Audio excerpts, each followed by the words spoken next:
What's going on, guys? It is Bernardo, and today is all about blocking Microsoft 365 apps using a conditional access policy. So let's get right into it. Okay, so the first thing that we need to do is log into your Microsoft 365 Admin Center, which would be right here.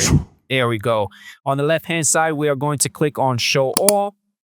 And again, on the left-hand side, we are going to locate and click on Identity. So click on it.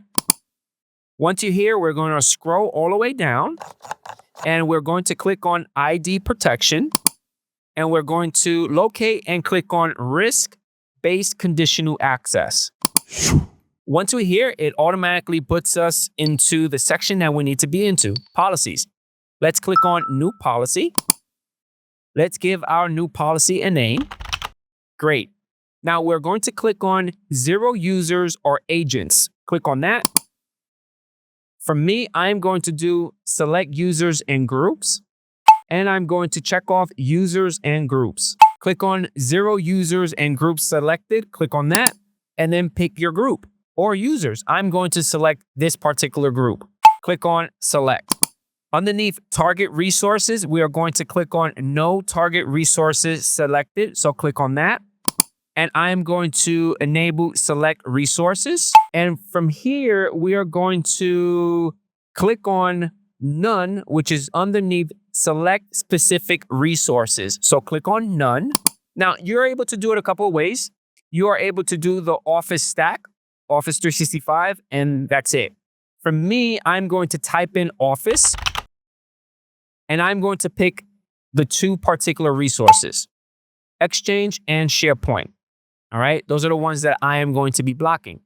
We are going to click on Select. Now for conditions, we are going to click on Zero Conditions Selected. So click on that. We are going to configure device platform. So we're going to click on Not Configured. For configured, we are going to slide that to your left for yes. And I'm going to enable Select Device Platforms. And the two that I'm going to enable would be Windows and Mac OS. Click on Done, which is located at the lower right-hand side. So click on that. Great. Now, next thing that we're going to configure would be Client Apps. And we're going to click on Not Configured.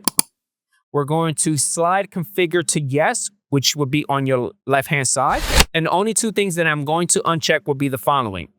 So I'm going to leave Browser and Mobile Apps and Desktop Clients. At the very bottom, we are going to click on Done. Now, underneath Grant, we are going to click on Zero Controls Selected. And what are we trying to do with this conditional policy? We're trying to block. So we are going to enable Block Access. At the very bottom, let's click on Select. And where it says Enable Policy, I recommend setting it as Report Only to see if it works. And then once everything works the way that you want it, you could just turn it on and then click Create. And that's it. Hopefully you guys enjoyed this video and I'll catch you guys on the next one. Peace out.